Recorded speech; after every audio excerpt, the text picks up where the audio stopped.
I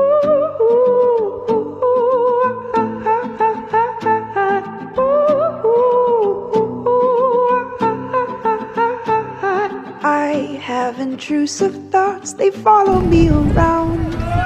Every morning when I wake, before I make a sound, they sneak up through the window and crawl under my bed.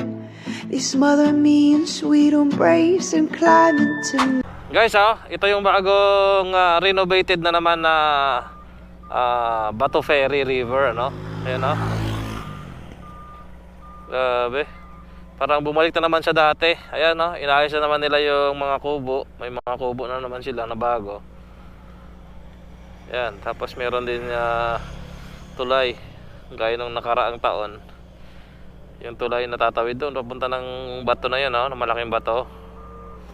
Ayos, oh, inayos na pala nila ulit. Ayan, no? Dami na namang kubo na naitayo dito, ano? Mga bago pa talaga, oh. Tsura ng mga kubo, ang babago pa. Yan. Ayos. Yun, oh. Yung tulay na yan, na tinatawiran. Yan. Meron din yan nung karang taon. Tapos para may stage na sila sa gitna, oh. Ayun, oh.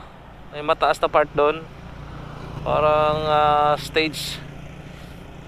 May may usok.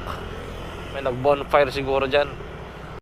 Ayos. Ayun, maganda, no? Naayos na naman nila ulit itong Bato Ferry River. Ilog Bato Ferry. Okay. Yan guys, punta na kayo dito. Bato Ferry River dito sa May Laor. Bago magdinggalan, bago pumasok sa Laor, sa Gabaldon. Okay? So, let's go.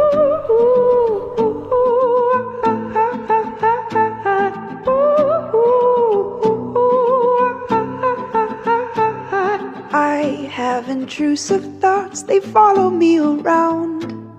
Every morning when I wake, before I make a sound, they sneak up through the window and crawl under my bed.